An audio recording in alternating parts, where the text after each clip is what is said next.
کسی کو شک پڑ جاتا ہے حضرت امیر معاویہ پر، او خدا کے بندے، حضرت امیر معاویہ رضی اللہ تعالیٰ عنہ تو وہ شخصیت ہے، نبی پاک صلی اللہ علیہ وسلم نے امام حسن کو اپنے ساتھ منبر پہ بٹھا کے فرمایا یہ میرا پتر چودھری ہے، یہ سردار ہے، یہ سید ہے۔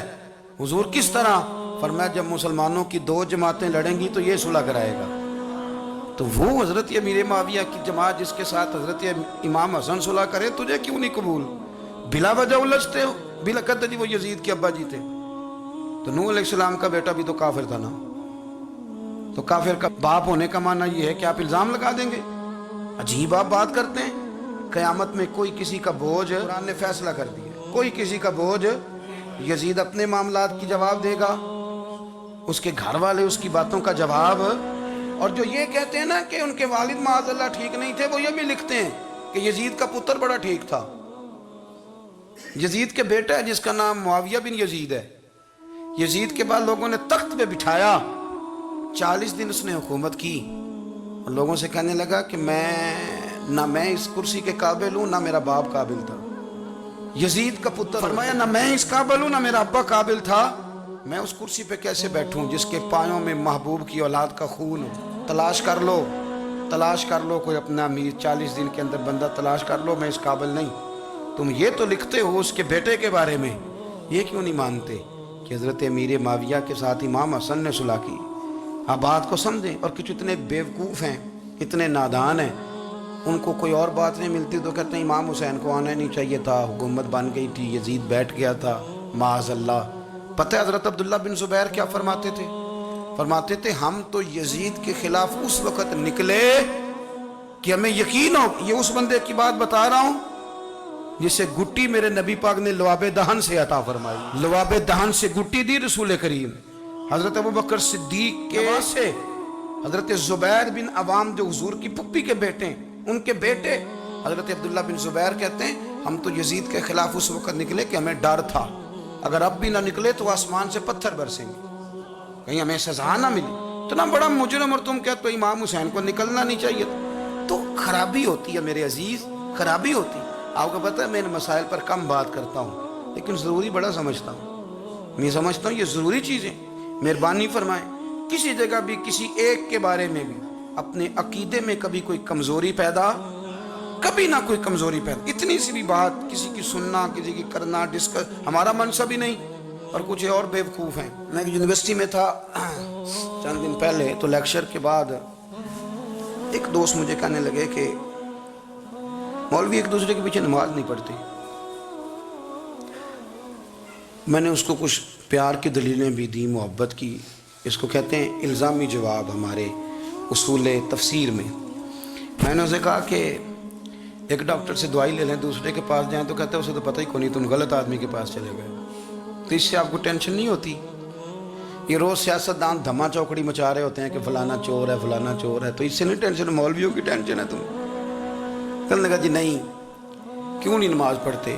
میں نے اسے کہا یار، اور وہ مجھے کہنے لگا جی آپ بڑی مثبت بات کرتے ہیں تو اس لیے میں نے آپ سے سوال کیا ہے۔ میں نے کہا یار بڑی سادی سی بات ہے، اگر تیری سمجھ میں آ گئی تو ٹھیک ہے، نہ بھی آئی تو منوانا تو میرے ذمہ ہے بھی نہیں، بتانا میرے ذمہ ہے۔ تو یہ بتا، میں نے کہا تیرے ابا جی کو، تیری اماں کو بندہ کافر کہہ گزرے، کوئی مولوی بہت بڑا شیخ الحدیث ہو، اصول تفسیر پہ، فقہ پہ، حدیث پہ دسترس رکھتا ہو، اور مستحضر علم ہو اس بندے کا، تیرے ابے اور اماں کو کافر کہے تو نماز پڑھتا ہے؟ کہنے لگا نہیں۔ تو میں نے کہا جو میرے نبی پاک کے ماں باپ کو مشرک مانے، اور میں نے کہا اگر تم نے دلیل چاہیے ہوگی تو بندے میں تمہیں دوں گا، اور بائی نیم دوں گا، اور میں ان کی تحریریں تمہیں دوں گا، جو مر گئے یہ لکھتے ہوئے کہ چونکہ وہ پہلے چلے گئے تھے، انہوں نے کلمہ نہیں پڑھا، لہذا معاذ اللہ صبح معاذ اللہ دوزخ میں جائیں گے۔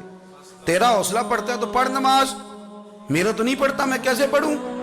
اور اس قدر کمزور نظریے ایک آدمی کہ اپنے قلم سے لکھتا ہے، اپنے قلم سے اپنی کتاب میں لکھتا ہے کہ جس مچھلی کے پیٹ میں حضرت یونس نے کچھ دن گزارے وہ مچھلی جنت میں جائے گی، تو شرم نہیں آتی؟ جس مچھلی کے پیٹ میں یونس چند دن رہے وہ جنت میں جائے گی، اور جس ماں کے پیٹ میں مدینے والے رسول 9 مہینے رہے، حیا نہیں آتی تجھے بات کرتے؟ پھر بھی سمجھ نہ آئے تو ہم سے آ کے عقیدہ سن، ہو درود تجھ پہ بھی آمنا، ہو درود تجھ پہ بھی، تیرے لال پر بھی سلام ہو، تیری گود کتنی عظیم ہے، تیری گود کتنی. یار آپ مجھے دلیل دینا. میں آپ ہماری ساڑی تے باٹی کونی تے سانجی کدے نال ہونی ہے؟ ہمارا کسی سے ذاتی رٹا ہی کوئی نہیں. آپ بات کو سمجھیں. لیکن تجھے کوئی اور چیز لکھنے کو ملی کوئی نہیں. تو نے قلم اٹھایا اور تو تکلیف دیتا ہے نبی پاک کو. تو وصیت والدین کو معاذ اللہ یہ لفظ کہہ کے گزر جاتا ہے. اور ان کے نام دیکھو. آمنہ نام کیا ہے؟ آمنہ. آمنہ نام کافروں جیسا ہے. اور والد کا نام کیا ہے؟ سبحان اللہ. عبداللہ کا معنی یہ کافروں جیسا نام ہے. مت ماری ہے. اور کتابیں لکھی جا رہی ہیں اور سیرت لکھی جا رہی ہے اور دلیلیں دی جا رہی ہیں. لوگوں کو خیال ہی نہیں آتا. عجیب فلسفہ ہے. 4 اقوال ہمارے بزرگوں نے لکھے ہیں نبی پاک کے والدین کے بارے. سب سے پہلے امام سیوطی فرماتے ہیں رسول کریم علیہ السلام نے فرمایا کہ پوری دنیا میں جب کفر رہتا ہے تب بھی 10 لوگ اللہ کی توحید پر ہمیشہ قائم رہتے ہیں. یہ نہیں ہو سکتا کہ ساری دنیا کفر سے بھر جائے. فرماتے ہیں میرے محبوب کے والدین بھی ان 10 لوگوں میں شامل ہیں. حضور کے والدین بھی ان. اور دوسرا قول آپ فرماتے ہیں نبی پاک کے والدین زمانہ فطرت پہ تھے. زمانہ فطرت وہ زمانہ ہوتا ہے جس کے اندر نبی نہیں ہوتا. تو لوگ جس دین کو بہتر سمجھتے ہیں اللہ کی توحید کے ساتھ اس پر عمل کرتے ہیں تو ان پر کوئی مواخذہ. اور تیسری بات یہ کہ نبی پاک کے والدین حضرت ابراہیم کی ملت پر تھے. حضرت ابراہیم کے دین پر تھے.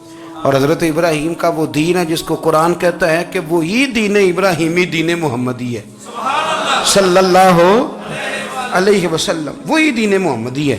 اور چوتھی بات اس کو علامہ ذہبی نے لکھا, علامہ خفاجی نے لکھا, قاضی اجاز نے لکھا, محدثین نے لکھا. حدیث کی راوی سیدہ عائشہ صدیقہ ہیں رضی اللہ تعالیٰ عنہ. کہتی ہیں رات کو میں اٹھی تو میں نے نبی پاک صلی اللہ علیہ وسلم کو روتے ہوئے دیکھا.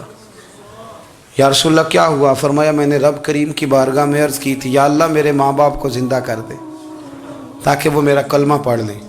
ہیں تو وہ پہلے بھی دین فطرت پر انہیں کنتم خیر امت ان کا اعزاز بھی نصیب ہو جائے تو حضور فرمانے لگے اللہ نے انہیں زندہ کیا ہے, وہ میرا کلمہ پڑھ کے دوبارہ قبروں میں گئے ہیں. تو امام سیوطی فرماتے ہیں کہ وہ نبی پاک علیہ السلام کی امت کا اعزاز بھی اللہ نے انہیں عطا کر دیا ہے.